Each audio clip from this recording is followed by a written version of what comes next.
You glanced at the window tonight, saw the moon hanging full and bright, and something in you quietly decided this would be a difficult night. The light coming through the glass is real, a pale silver wash across the foot of the bed, soft enough to read by, steady enough to notice, and your body has always answered to light. Here is the part that rarely gets said. The same moon that lifts entire oceans twice a day pulls on the water inside you with a force too small to ever measure. Welcome to Psychology for Sleep. Tonight, we follow that bright face across the sky, not to argue with what you feel, but to sit with what is actually happening up there while you rest down here. Close your eyes for a moment and let your breath slow. You're lying beneath a light that has watched over sleep for as long as there has been sleep to watch. Let your thoughts loosen, the way the room softens once your eyes adjust. Let's begin by looking up, gently, at the question hiding behind the glow. Because the real question underneath the worry is simple, and it has waited a long time for an honest answer. Does the full moon really make sleep worse? Or is it mostly a story we have learned to tell ourselves? You have probably said it out loud at least once, that you slept badly, and then noticed the moon was full. It feels like a private observation, almost too small to mention, and yet most people you know have made the same one. Science calls the moon our nearest neighbor, the one steady object that has watched over every night of every life that ever happened. Tonight, a quiet question travels with us. Does the full moon really make sleep worse? Or is it mostly a story we tell ourselves? You do not need to answer it now. You only need to notice that the question itself is gentle, and that it has kept good company with humans for a very long time. There is a particular kind of restless night where you lie awake and start searching for a reason, and the bright disk outside the window seems to offer one. That instinct is older than you, older than any of us. Researchers who study folklore have found that nearly every culture, across continents that never spoke to each other, arrived at the same suspicion, that the full moon stirs something in us. People who could not have shared the belief shared it anyway. What this tells us is simple and kind. The feeling that the moon touches your nights is not a strange idea you invented alone. It is one of the most human ideas there is, handed quietly from one sleepless generation to the next. Maybe you have heard someone use the word lunatic, half joking, on a night when everything felt off. The word carries more history than the joke admits. It comes from luna, the Latin name for the moon, and for centuries people genuinely believed the moon could unsettle the mind. Words like lunacy and the old phrase moonstruck were once medical language, written in earnest by serious people. What we now understand is that those words are fossils. They preserve a belief in the very shape of our speech. Every time the moon makes you wonder about your own restlessness, you're speaking a thought that humans have been carrying in their language for thousands of years, long before anyone could test whether it was true. You might picture the moon as something far away and indifferent, a cold light that has nothing to do with you. But notice how often your eyes find it anyway, without being asked. Astronomers describe the moon as Earth's only natural satellite, locked in a relationship with us that is older than the oldest ocean. It has circled this planet for more than 4 billion years, through every extinction, every ice age, every quiet human bedtime. When you look up and feel that it is watching, you are not being fanciful. You are responding to the single most constant companion your species has ever had, a presence so reliable that wondering about its effect on you is almost a form of intimacy. There is a detail about the moon so familiar that most of us never pause on it. You always see the same face. The same patient pattern of light and shadow looks back at you every single night, year after year. your whole life long. Astronomers call this tidal locking. The moon turns exactly once for every trip it makes around Earth, so the same hemisphere is always turned toward us. It is not holding still. It is rotating gently in perfect time with its own orbit. We will return deeper into the night to the slow story of how this graceful arrangement came to be. For now, simply let it settle. The face you have always known has never once turned away from you. Think of the last time you actually stopped and looked at the full moon, really looked, the way you did as a child.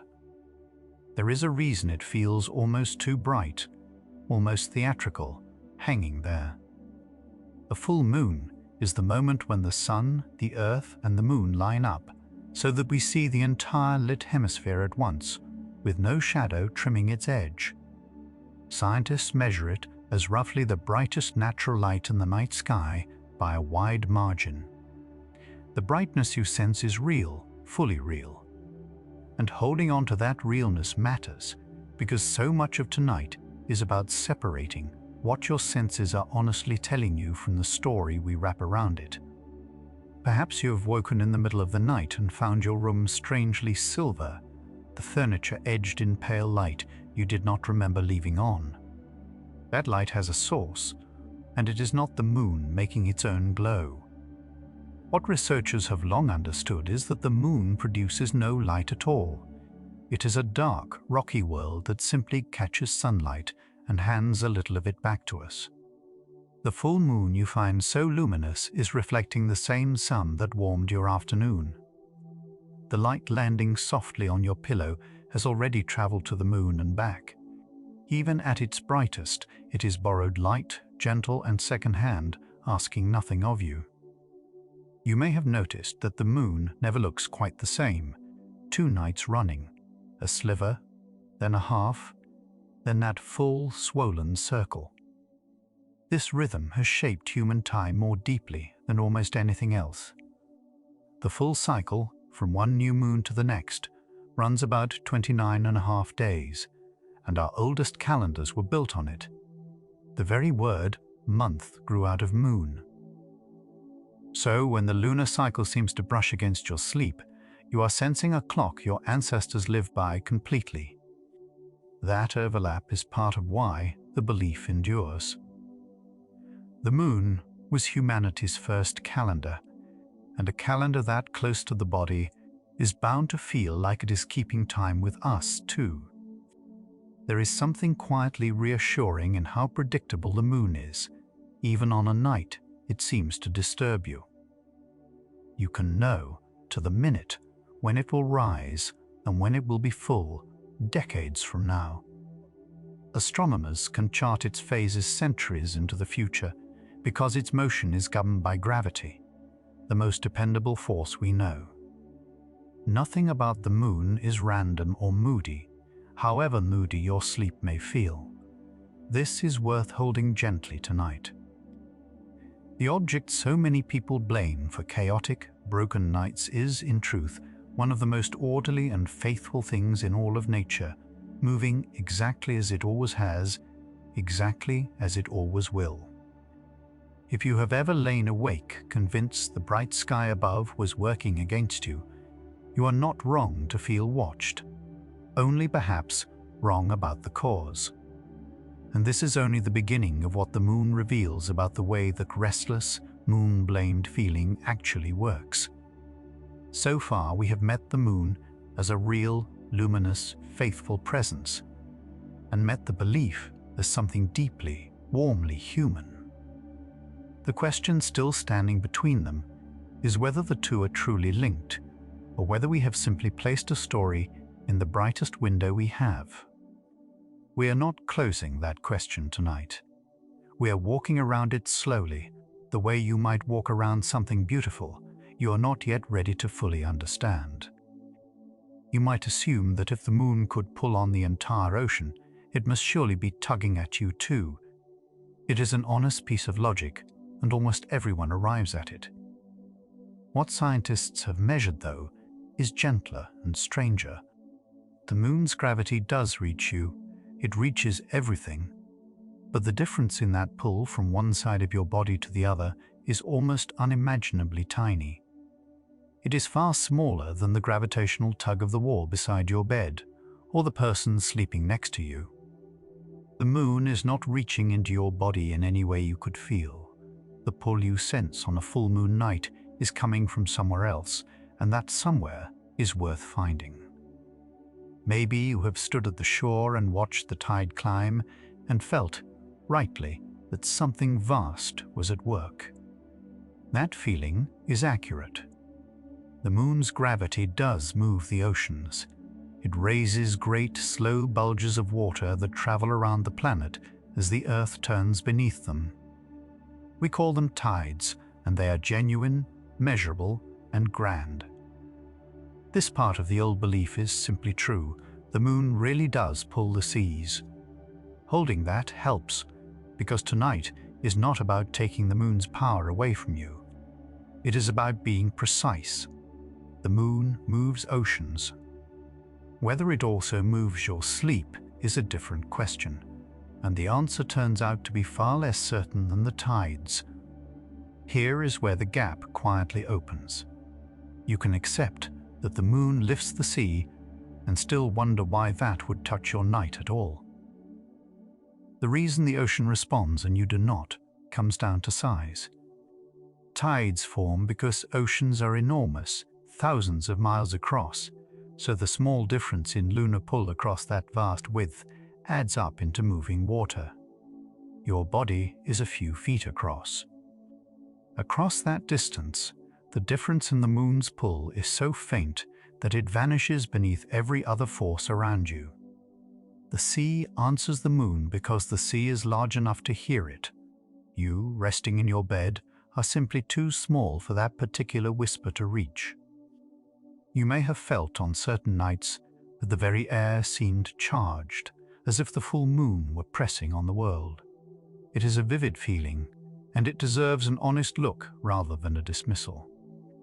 Scientists have searched carefully for moon-driven effects on the things around us, on weather, on the atmosphere, on the ground beneath us, and found that direct lunar influence on daily life is remarkably small. The moon shapes the tides and lights the dark, and beyond that, its physical reach into our ordinary hours grows faint very quickly. The charge you sometimes feel in the air is real as a feeling. Where it comes from, though, may have more to do with you than with the sky. Think about how differently a night feels when you walk into it, expecting trouble. If you glance outside, see a full moon, and remember every restless night you have blamed on it, something happens before you ever lie down. Researchers who study expectation have shown that simply believing a night will be hard can make it harder. The mind primes the body for the very wakefulness it fears. This is not weakness, and it is not imagination in the dismissive sense. It is one of the best documented patterns in all of sleep science. The moon may be hanging there, perfectly innocent, while the real disturbance is the quiet, understandable dread that the sight of it can stir in someone who has lain awake before. You have surely noticed how a too bright room keeps you on the edge of waking, your eyes sensing light even when they are closed. That sensitivity is wired deep into you. Light is the single strongest signal your brain uses to decide whether it is time to be awake, and even modest brightness can nudge that system. A full moon, especially streaming through an uncovered window, is the brightest natural light the night offers. So a person who sleeps near that glow might genuinely rest a little less, not because the moon reached into their mind, but because their room was simply gently brighter. The culprit, if there is one, may not be the moon at all, but the light it happens to be carrying. Consider how much has changed about the nights your ancestors knew. For nearly all of human history, the full moon was a meaningful event, the brightest light anyone had, the difference between a dark night and a navigable one. People stayed up later under it, traveled by it, gathered beneath it. What scientists point out is that some of the moon's old link to restless nights may be behavioral, not biological. A brighter night was once a more active night. Even now, a luminous full moon can quietly invite us to linger awake a little longer. The moon may not be stealing your sleep so much as offering you a brighter world, and some gentle, ancient part of you still wants to stay and see it. Maybe you have caught yourself only remembering the moon on the nights it seemed to matter, the broken ones, and never on the hundreds of nights you slept straight through beneath it. This, too, is deeply human. Our minds are built to notice and store the times a guess seemed to come true, and to quietly let go of all the times it did not. Researchers call this a confirmation bias, and it shapes belief more powerfully than almost anything else. You are not being foolish. You are using a mind that evolved to find patterns, doing exactly what it was built to do. The moon simply happens to be a large, bright, unforgettable thing to hang a remembered pattern upon. There is a tenderness in admitting how badly we want our hard nights to have a reason. When sleep will not come, the mind reaches for an explanation, and a full moon glowing outside is a far easier answer than the tangle of stress, late light, and worry actually keeping us up. Psychologists understand this. Reaching as a natural search for meaning, we would rather blame something visible and distant than sit in the discomfort of not knowing. There is nothing wrong with you for doing this. It is one of the kindest things a tired mind does for itself. But it is worth knowing, gently, that the easiest reason is not always the true one, and that the truth here may be softer than the blame. You might think that with billions of people and centuries of nights, surely someone would have proven the moon's effect on sleep by now, one way or another. And scientists have certainly tried. What they have found, again and again, is how genuinely hard it is to measure. Sleep is shaped by so many things at once: stress, light, age, caffeine, the temperature of a room, the weight of a day, that teasing out one faint lunar thread is enormous work. Many early claims came from small studies that later, larger ones could not confirm. This does not mean the question is silly. It means the question is delicate, and that honesty about the moon requires the patience to say, we are still not fully sure. Imagine trying to prove that something as quiet as moonlight changed how a stranger slept last Tuesday. To do it honestly, you would need many people, many nights, careful records, and a way to rule out everything else. Researchers who attempt this describe how a tiny effect in a handful of sleepers can simply vanish once thousands of nights are gathered and examined together. The pattern that felt so obvious in a small group quietly dissolves at scale. This is not the moon hiding from us. It is what real evidence often looks like: humble, uncertain, resistant to the clean story we hope to find. And there is a strange comfort in a universe honest enough to refuse us an easy answer. Perhaps you have wished on a sleepless night that you could simply ask science for a verdict and be told plainly yes or no. The truth about the moon and sleep is gentler and less tidy than that. As things stand, the scientific picture is genuinely mixed. Some careful work has hinted at a small effect, and other careful work has found nothing at all. No clear, repeated, undeniable proof has emerged that the full moon reliably steals your rest. The most honest thing a thoughtful person can say tonight is that the link is weak, uncertain, and very possibly not there. And you are allowed to find peace in that uncertainty rather than waiting for a verdict that may never come. Notice how much lighter the question feels when you stop needing it to be your fault or anyone's. Whether or not the moon ever touched your sleep, the nights you lay awake were real, and the tiredness you carried was real. Nothing about tonight erases what you have lived through. What the science offers is not blame and not dismissal, but a softer frame. Your restless nights had causes, most of them ordinary and human, and the bright moon was more likely a witness than a cause. You can set down the suspicion the way you would set down anything heavy you no longer need to carry. The moon will keep rising regardless, expecting nothing of you but a glance. You may be feeling, already, the strange relief of letting a belief loosen without being scolded for ever holding it. That belief served you. It gave shape to confusion, company to your sleeplessness, a face to the formless. Folklore has always done this. It hands us a way to hold the unholdable until something gentler comes along. So there is no need to feel foolish for the nights you blamed the moon. You were doing what every culture before you did, looking up at the brightest thing in the dark and trying to make sense of a body that would not rest. Tonight simply offers a quieter sense to settle into, one that asks less of you and forgives more.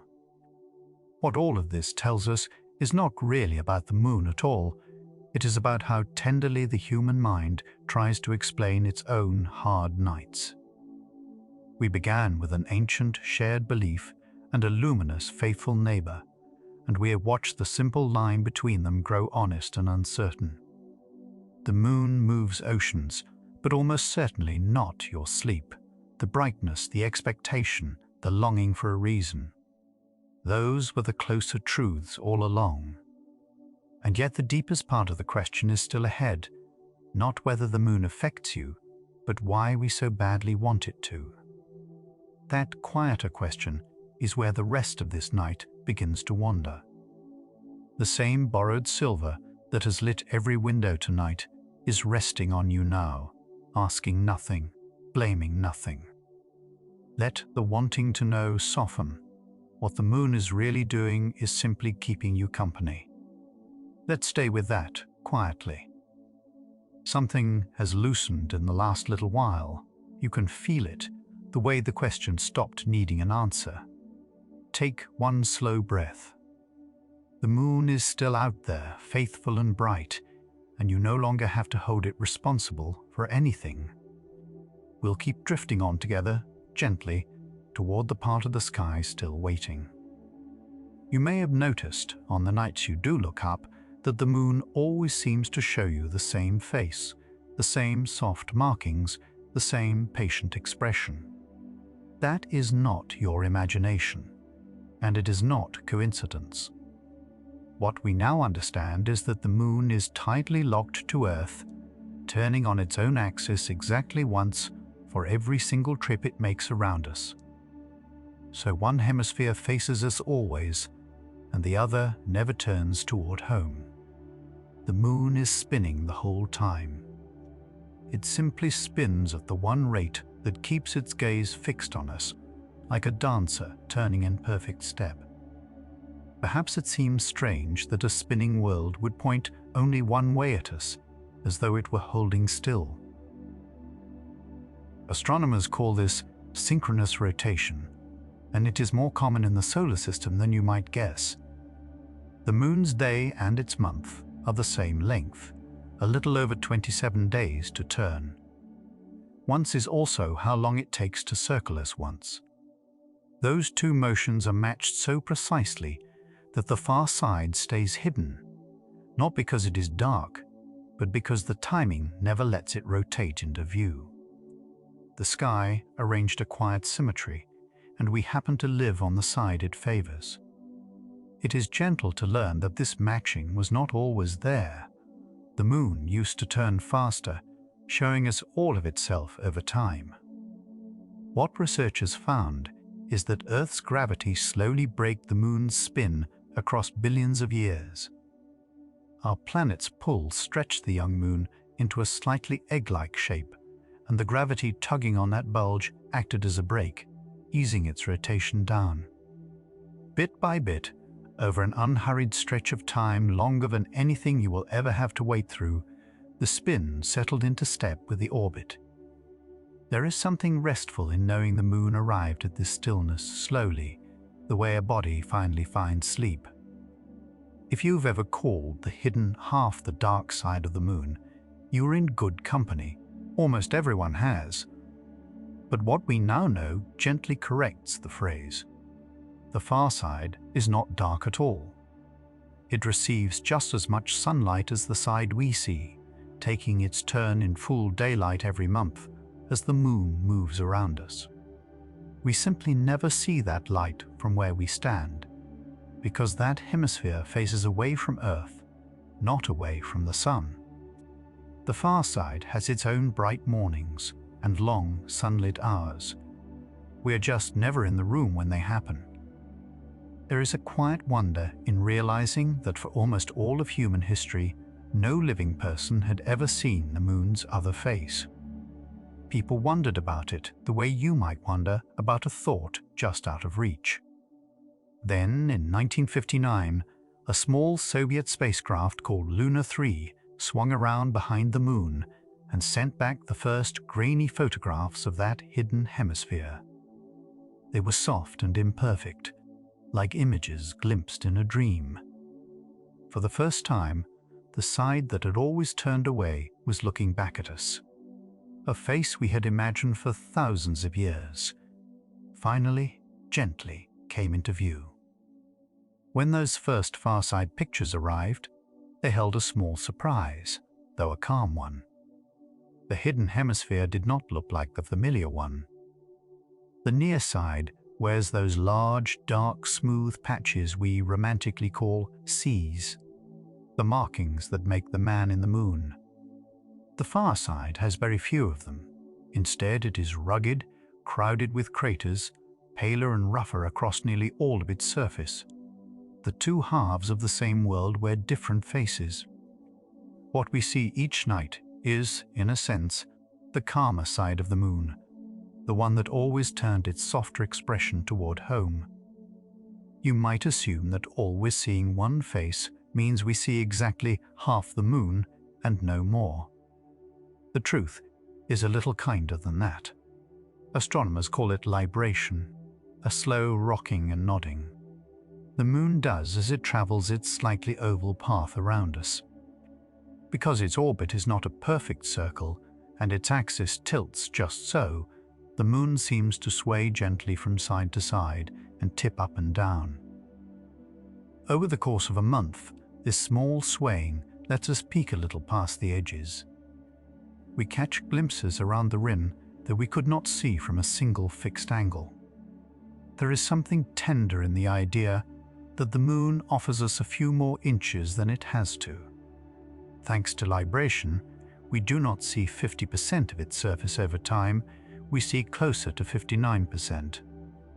The slow rocking reveals thin slivers along the eastern and western edges, and along the top and bottom, that drift in and out of view month by month. So a small band near the boundary between near and far belongs to both. It is a quiet generosity built into the geometry, a reminder that even the most fixed-seeming things leave a little room at the edges. You have surely watched the moon change shape across a month, a thin curve thickening to a full bright circle, then thinning away again. It can feel like the moon itself is being slowly covered and uncovered. What we now understand is that the moon is not changing at all. The phases are simply about sunlight and the angle from which we watch it. The moon is always half lit by the sun, the same way a ball in a sunny room always has a bright side and a shadowed one. As the moon orbits us, we see different amounts of its lit half, and that shifting view is what we call its phases. It is a common and very natural belief that the phases come from Earth's shadow falling across the moon. The truth is gentler and has nothing to do with our shadow. Earth's shadow only touches the moon during a lunar eclipse, which is a rare and separate event. The ordinary monthly phases happen because of where the moon sits relative to the sun and us. When the moon is between Earth and the sun, its lit side faces away from us, and we see the dark new moon. When it has moved to the far side of us, its lit face turns fully toward home. No shadow of ours is involved at all. Think of the full moon you may be picturing right now, that complete glowing disk that seems to fill the whole night. What is happening in that moment is simply this. The moon is on the opposite side of Earth from the sun, so the entire face turned toward us is bathed in sunlight. We are seeing the whole of the near side lit at once. The full moon is not the moon doing anything different or unusual. It is only the one point in its monthly path where we have the clearest, most complete view of the light it always carries on the side that faces us. You may have felt the full moon arrives like an event, brighter and somehow heavier than other nights. Part of that feeling is real and has a simple cause. The full moon rises around sunset and stays up most of the night, so it is the phase you are most likely to actually see, high, round, and unmistakable. The other phases share the sky with daylight or slip below the horizon while you sleep. So the full moon is not rarer or stronger, it is just the most visible, the one that keeps you company through the dark hours. No wonder it became the one we tell stories about. If you have ever sensed that the full moon seems to glow far brighter than a half moon, your eyes are not deceiving you. And the reason is lovely. A full moon is not merely twice as bright as a half moon, it can shine many times brighter. At full phase, sunlight strikes the moon straight on, so the surface casts almost no shadows back toward us, and tiny grains of lunar dust reflect light directly our way. The half moon, lit from the side, is full of long shadows that swallow much of its glow. So the full moon's brightness is partly geometry, partly the texture of an ancient, dusty ground. You might wonder whether all that brightness is what reaches into a darkened room and stirs you awake. Even at its fullest, the moon is a soft light. It reflects only a small fraction of the sunlight falling on it, and its dusty surface is, on average, about as reflective as worn asphalt. The reason it looks so luminous against the night is contrast, not power. Set beside the black sky, even a dim glow seems radiant. The full moon you remember filling your window was never flooding it with light. It was offering the faintest silver, made to look like more by the darkness all around it. So the sane face, the hidden far side, the gentle rocking that shows us a little more, the changing phases that were only ever sunlight at an angle, all of it traces back to one quiet arrangement, a moon turning in perfect time with its journey around us. And here, the question we came with begins to soften. Does the full moon truly disturb your sleep, or is it mostly a story we have inherited and kept telling? The evidence is far from settled, and what we have learned so far is more reassuring than the old belief. The moon, it turns out, is doing something far calmer overhead than the story suggests. Something in you has loosened since we began, the breath a little slower, the body a little heavier against whatever holds it. There is a softness settling in the room now, the kind that comes when a worry you carried for years starts to feel smaller. Take one slow breath. The moon overhead is only keeping its quiet, faithful time, expecting nothing of you tonight. We'll keep drifting through this together, gently, from here. You've stood at the edge of the sea and watched the water creep up the sand, then later pull back, leaving a darker line behind. Science calls this the tide, and the moon is most of the reason it happens. The moon's gravity tugs hardest on the side of Earth facing it, lifting the ocean into a gentle swell of water, a bulge that follows the moon as our planet turns beneath it. The seas are not boiling or rushing, they are simply leaning, the way a sleeper leans toward an open window. What you saw was the whole ocean answering something almost 250,000 miles away. Maybe you have noticed there seem to be 2 high tides each day, not one. What we now know is that Earth carries 2 tidal bulges at once, one beneath the Moon and a second on the exact opposite side of the planet. The near side is pulled toward the Moon a little more than the planet's center. The far side is pulled a little less, so it gets left behind, swelling outward too. As Earth rotates, your stretch of coast passes through both bulges in a day. The ocean wears 2 soft crowns, and we travel through each one in turn. You may have felt how the sea seems calmer some weeks and fuller others, without knowing why. Researchers found this rhythm is the sun quietly joining the Moon. The sun has gravity too, and it raises its own smaller tides in the ocean. When Sun, Earth, and Moon line up near the full moon and the new moon, their pulls add together, and the tides swing higher and lower than usual. These are called spring tides. Though they have nothing to do with the season, the word means the water springs up. Twice a month, the sky's 2 largest lights pull in the same direction. Perhaps you have also seen weeks when the tide barely seems to move at all, the water lazy against the shore. Science calls these neap tides, and they happen when the Moon sits at a right angle to the Sun around the first and last quarter phases. With the 2 pulls working against each other instead of together, they partly cancel, and the difference between high and low tide shrinks. The ocean breathes more shallowly. Nothing has gone wrong. The water is simply caught between 2 gentle commands that no longer agree, and so it rests in the middle. You might find it beautiful that all of this is genuinely true, that the Moon really does move the seas of an entire world.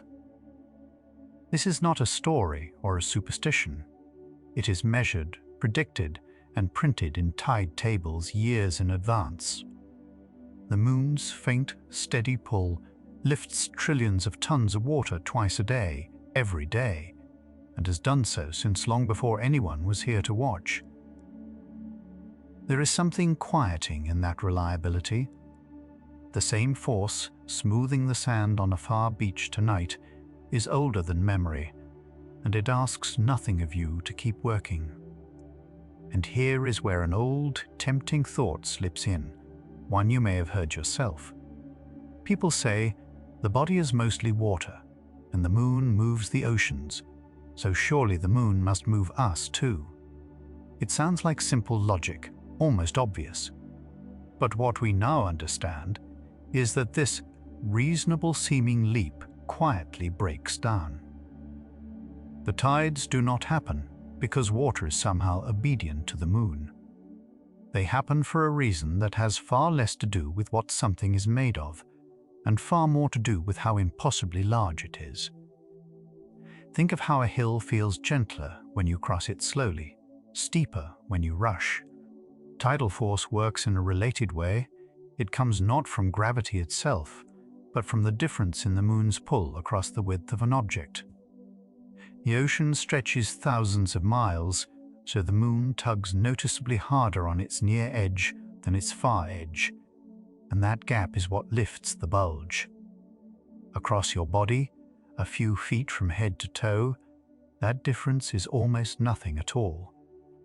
The gradient that moves a sea is, at human scale, vanishingly small.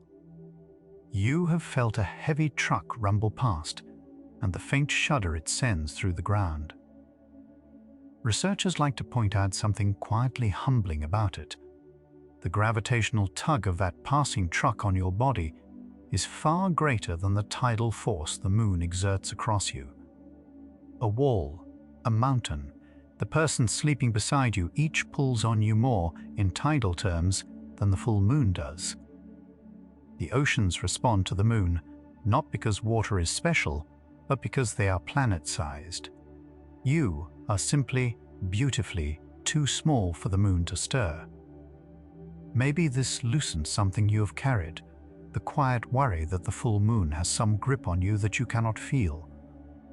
The water inside you is not a tiny private ocean awaiting the Moon's command. It is held in cells and tissue, far too small a stretch for any tidal gradient to bend. The honest science is gentle here. Gravity is not what reaches across that distance to touch your night. Whatever the full moon may or may not do to your sleep, it is not tugging at the water in your body the way it tugs of the sea. So if it is not gravity, not tides, not some pull on the water within you, then a quieter question opens, the one we have been circling all along. Could anything about the full moon still reach your sleep by some path other than the one the old story promised? The grand oceanic explanation has fallen away, and what remains is smaller, stranger, and far more human. We have ruled out the force that moves whole seas. What we have not yet looked at is everything else the full moon does, to the dark, to the night, and perhaps to the mind expecting it. The fear that the moon held some grip on your body has quietly run out of room to be true.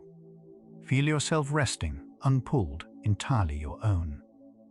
Rest here a moment longer before we look, because the question of whether anyone ever truly checked deserves a gentle answer, not a startle. You may have lain awake on a bright night, certain the moon was the reason, and somewhere a part of you wondered if science had ever tested it. People have. The most cited attempt came when researchers led by Christian Kakoshin went back to sleep, data gathered years earlier in a controlled lab for an entirely different study.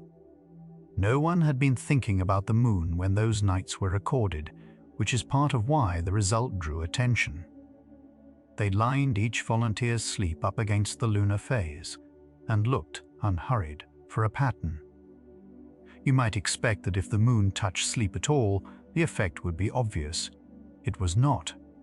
In that 2013 reanalysis, the differences near the full moon were small, measured in minutes and in modest shifts, not in sleepless nights. Around the full moon, volunteers took a little longer to drift off and spent slightly less time in deep, slow-wave sleep. These are real numbers in that dataset, but quiet ones.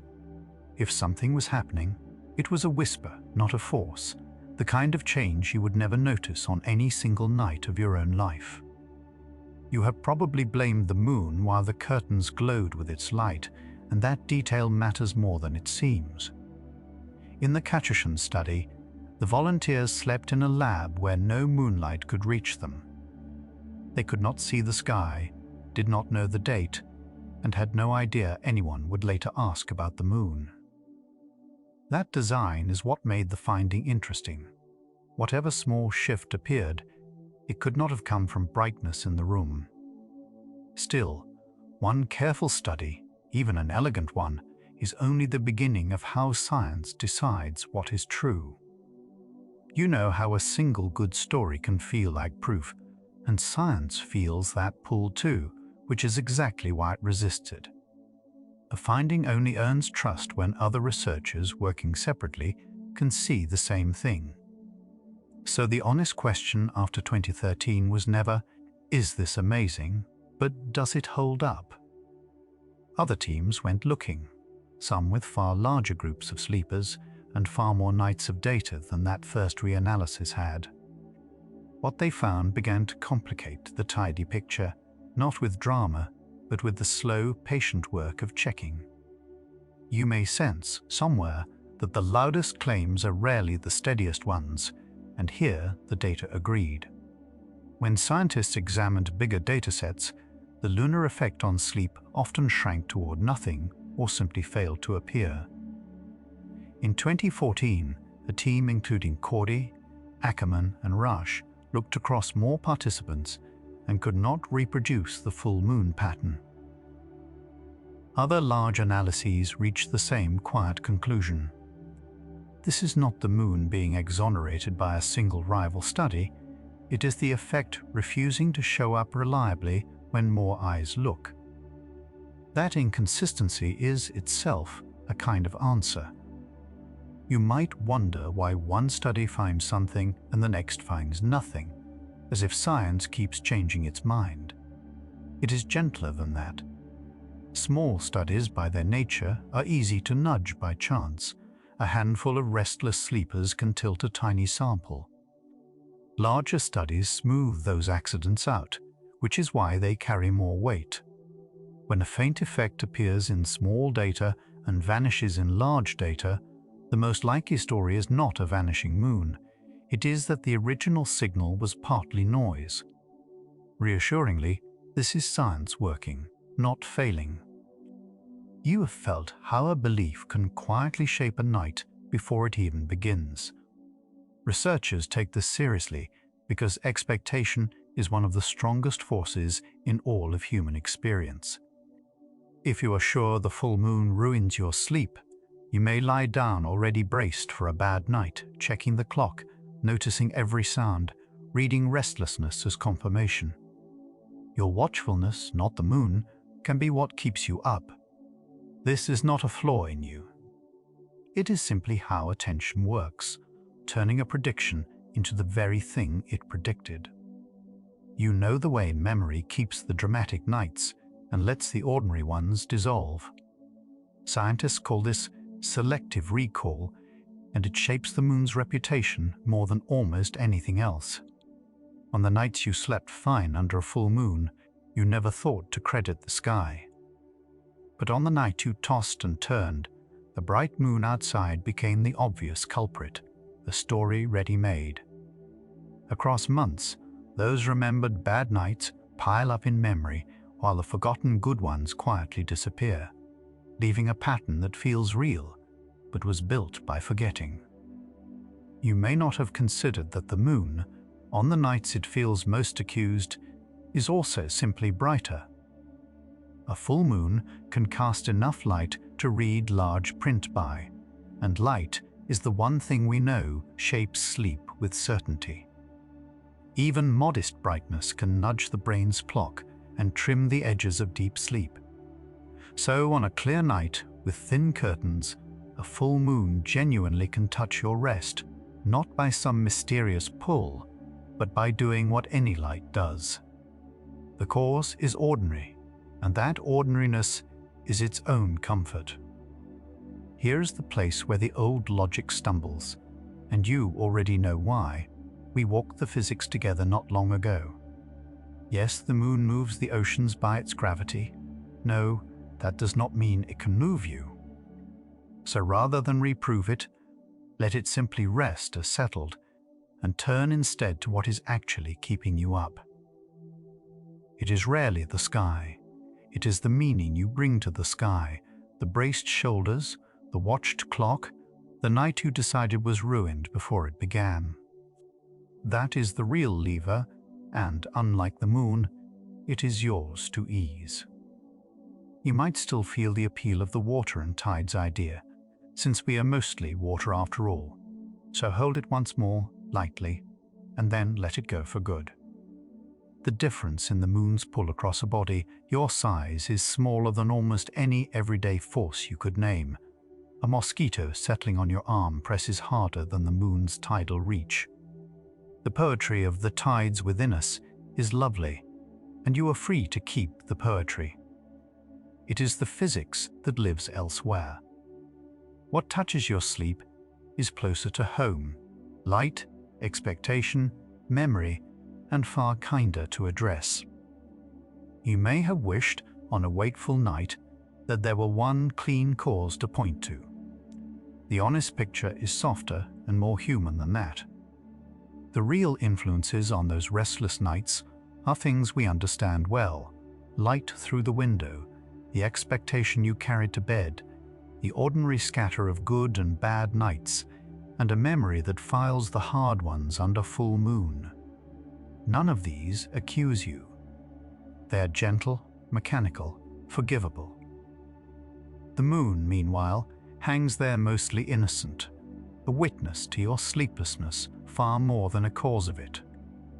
You know how relieving it can be when something stops being your fault, and the moon story offers that too. If the full moon does not truly govern your sleep, then a hard night under a bright sky is not some cosmic verdict on you. It is just a night with ordinary reasons that will pass like any other. You are not at the mercy of a force in space that returns each month to undo you. The night sky is not working against your rest. It never made you any promises, and it has broken none. You might notice that nothing here asks you to feel foolish for ever believing it. The belief is old, shared by nearly every culture, and built from exactly the kind of evidence human minds trust most: a vivid night, a glowing moon, a story that fits. Even careful scientists found a small hint worth chasing. Believing the moon touches sleep is not superstition so much as good pattern finding, aimed at a pattern that turned out to be faint. There is no shame in having listened to a story this beautiful and this human. You came to this with a quiet question, whether the full moon really makes sleep worse, or whether it is mostly a story we tell ourselves. Sitting here now, what rises is not a verdict, but a feeling. The worry has simply lost its grip. You can stop bracing for the bad night, stop reading the bright sky as a warning, stop carrying the suspicion like a stone. The relief is the point here, the soft loosening in the chest. The moon is not your adversary. What remains, once the worry lifts, is something steadier waiting underneath, and we will let the mind catch up to the heart in a moment. You may find that letting go of the moon as a culprit leaves room to notice what it actually does. And what it does is quietly extraordinary. The moon is locked in a slow embrace with Earth, turning on its axis exactly once for every trip it makes around us. That precise matching is why one face forever leans toward you. It is not a coincidence and not a force aimed at your sleep. It is gravity over billions of years gently settling two worlds into rhythm. The wonder was never in the myth. It was in the mechanics. You have looked up at that same patient face your whole life, and so did everyone before you. Because of tidal locking, every human who ever lived saw the identical lunar hemisphere. The far side stayed hidden until spacecraft finally rounded it. There is no permanently dark side, only a far side that receives just as much sunlight. The moon, you know, is a shared inheritance, unchanged across all of human memory. The same face your grandparents traced, and their grandparents before them. Whatever else shifts in your life, that steady face returning each month is one of the oldest constants you have. You might assume the moon shows you exactly half of itself and no more, but it offers a little extra, almost shyly. Through a slow wobble called libration, the moon rocks gently in its orbit, letting us glimpse around its edges over time. Across the months, we actually see about 59% of its surface from Earth. It is as if the moon turns its head just slightly, now this way, now that, allowing a peek past the horizon of its hidden side. Even in its constancy, it is not quite as fixed as it first appears. You have stood at the shore and watched the water climb the sand without thinking of the sky. Yet that rising is the moon's truest signature. This is where its gravity genuinely reaches us, lifting the oceans into great slow bulges that sweep around the planet as Earth turns beneath them. The tides are real, measurable, and reliable in a way the sleep story never was. Twice a day the sea breathes in and out, kept in time by a world 250,000 miles away. That is the moon's actual power, vast, patient, and aimed at oceans, not at you. You may have noticed the tides are not always the same size, rising higher some weeks than others. That rhythm too is written in the sky. When the sun and moon align at the new and full moon, their pulls combine into the strong spring tides. When they sit at right angles, their forces partly cancel into the milder neap tides, So the full moon does mark a real change in the world's water, just as old wisdom sensed. The instinct was right. It simply pointed at the sea, not at sleep. You might feel a small irony settling in, that the moon truly does move water, only never the water in you. The oceans answer because they are enormous, free to flow, and spread across the curve of the earth where the moon's pull varies from one shore to the next. Your body is too small for that difference to mean anything. The moon tugs your head and feet so nearly equally that the gap is beyond measuring. The same force that commands the seas passes through you without leaving a trace. You are simply too small to be moved. You may sense how much steadier this all feels than the story you arrived with. The moon does not stalk your sleep. It keeps the tides. It does not reach into your body. It holds the oceans in a rhythm older than any shore. And it does not change its face to trouble you. It has shown the same one to every human who ever lived.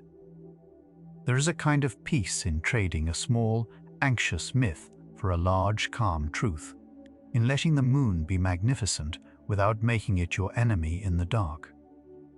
You have, perhaps, spent more nights than you would like watching the sky and waiting for sleep to fail. Tonight, you can set that watch down. The moon overhead is the same one whose gravity is, at this very moment, lifting tides on some distant coast, doing the patient work it has always done, with no interest at all in your bed. Nothing up there is counting your wakeful hours. Its pull on the sea is real and immense. Its pull on your sleep was always more rumor than reality. You can rest beneath it without bracing. You might begin to feel the worry loosen now, the way a held breath finally lets go. If the moon was never truly the cause, then the nights ahead are simply nights, bright sometimes, dark sometimes, and yours to sleep through either way. The light at the window can be dimmed, the expectation can be released, the memory of hard nights can be forgiven. What you are left holding is not fear of a force in the sky, but a quiet familiarity with the gentlest companion the earth has ever kept.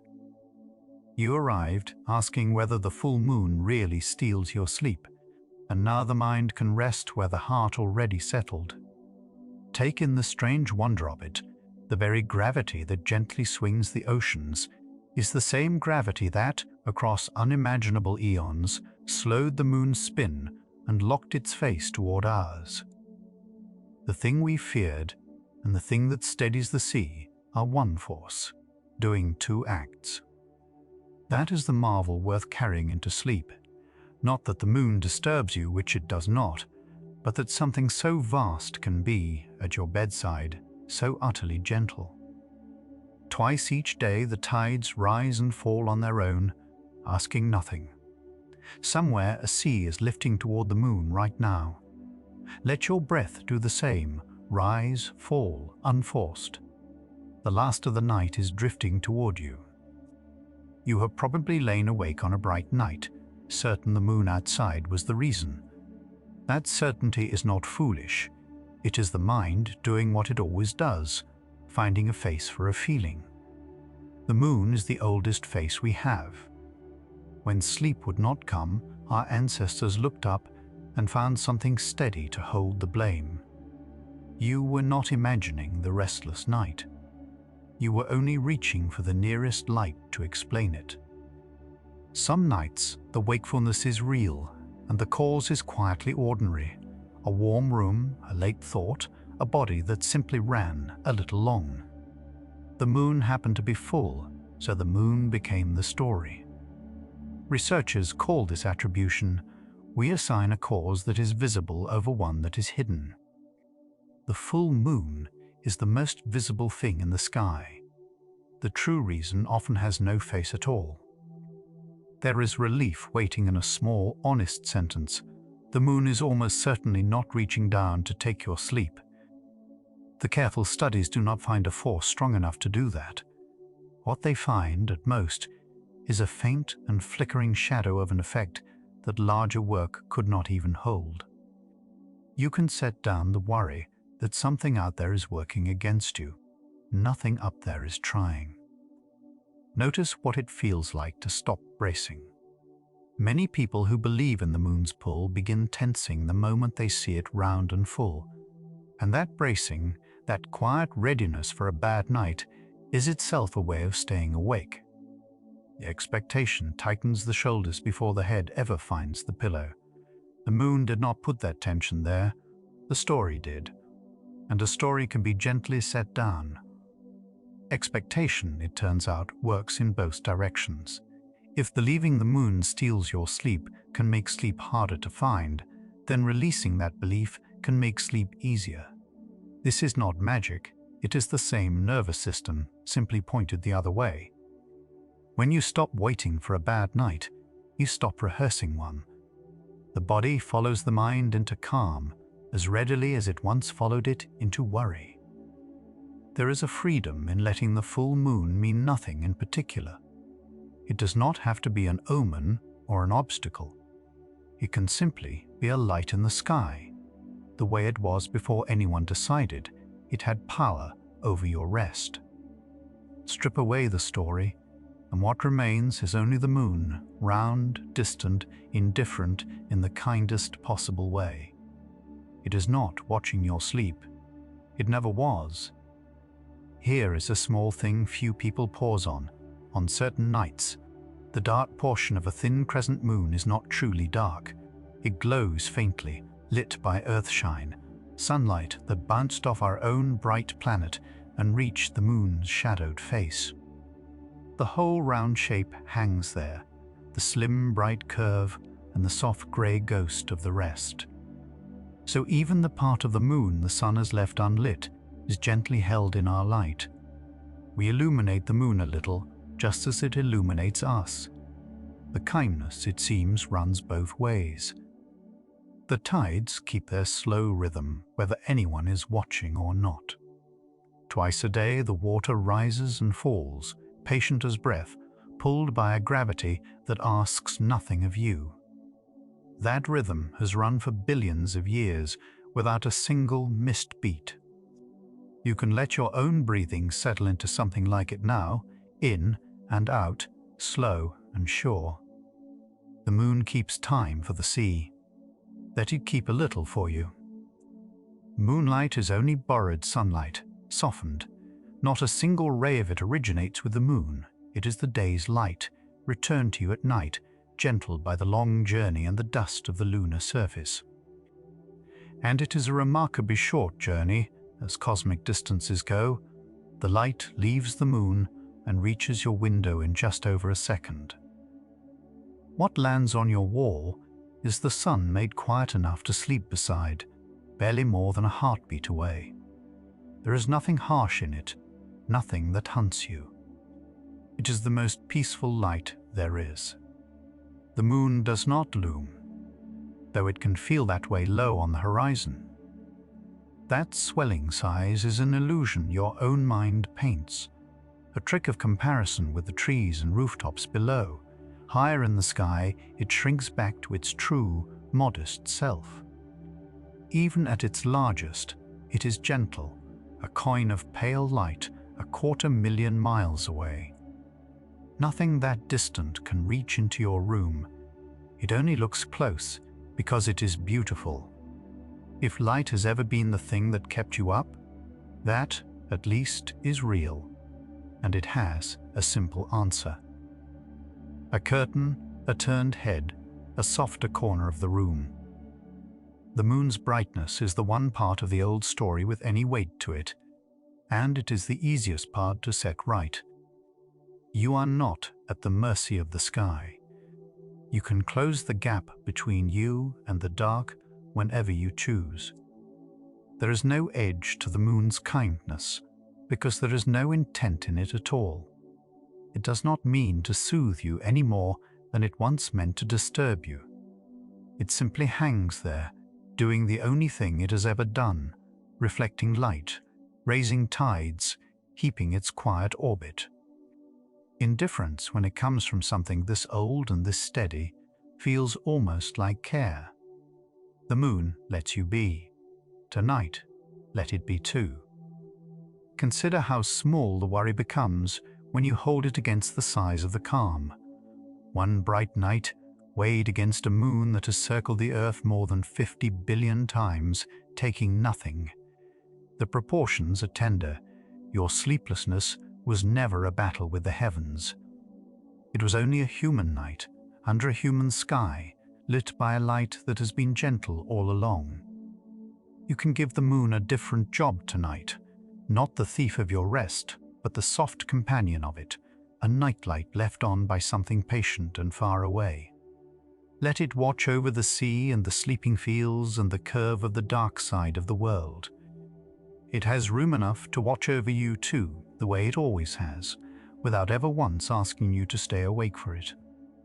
And so the question that opened this hour, whether the full moon truly worsens your sleep, or whether it is mostly a story we tell ourselves, comes to rest where the evidence has quietly pointed all along. The moon moves the oceans. It does not move your night. What kept you up was rarely the light in the sky, and more often the meaning we hung upon it. That meaning is yours to release. The moon stays the same either way.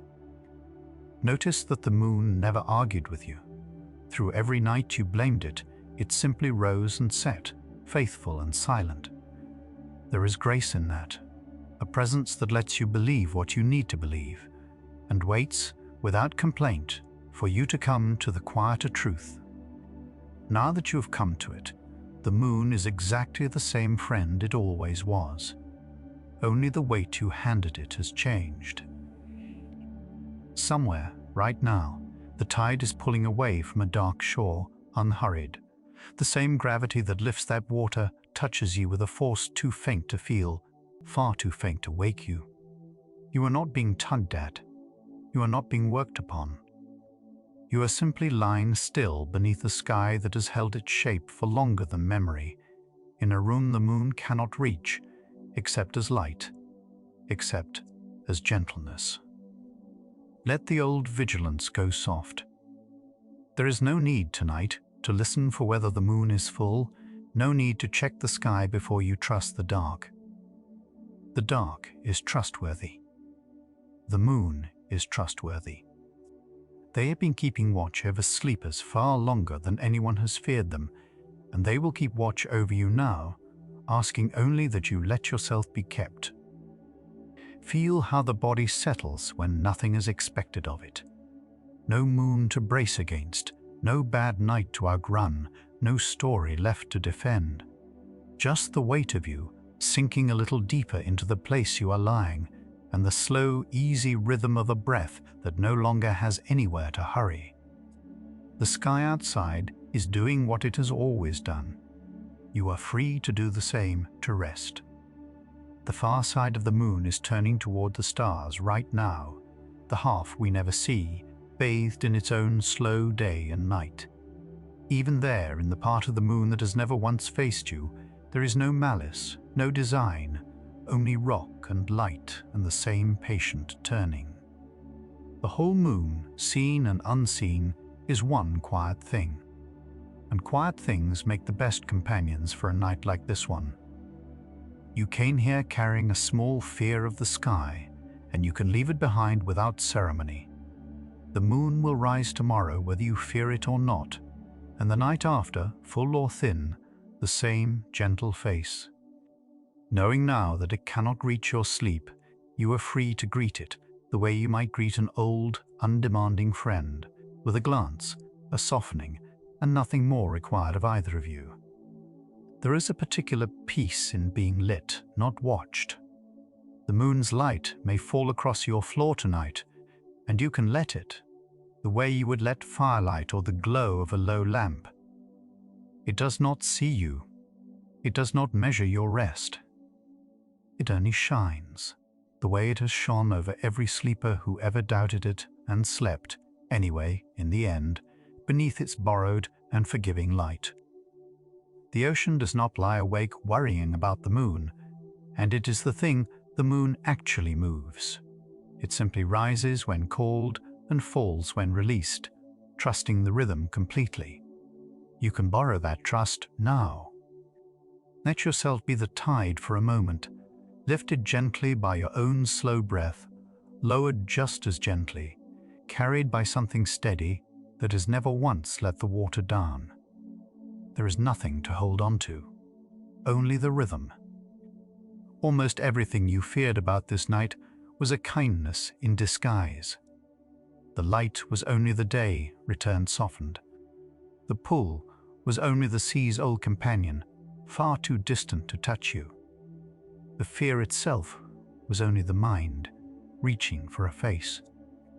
And now even that reaching can rest, because the face it found turned out to be a friend, and the friend turned out to need nothing from you at all.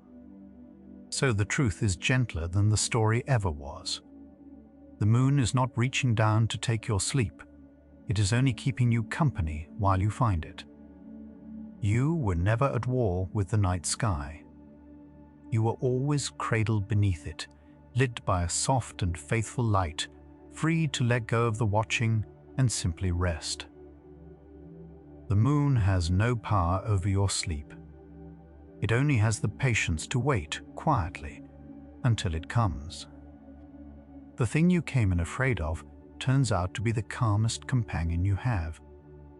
The moon that moves whole oceans cannot stir the water in you, the same force, reaching across the same dark, lands on the sea as a tide and on you as nothing at all.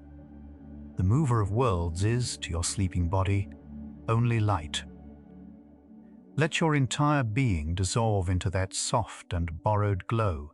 The day's light return to you, gentled by the long journey, asking nothing as it falls across the floor and across your closing eyes. If the most faithful light in the sky has no power over your rest, then tonight the fear of it can finally set with the moon, and you can stay here in the dark, held. The sky never had a hand in it. What kept you watchful on the bright nights was not a force pulling at you from above. It was the weight you handed to a light that was only ever passing through. And that changes the shape of the fear. Not by making your restless nights smaller, but by giving them back to you, ordinary and human, no longer tangled with the heavens. You can lie here now under a full moon and feel no quarrel with it. The same face that grows over every night of your life is rising over this one. Faithful, indifferent, kind. It is not waiting to take anything from you. It never was. Tonight, you set down a small fear you had carried a long time, and the night, freed of it, turns out to be a gentle place to fall asleep.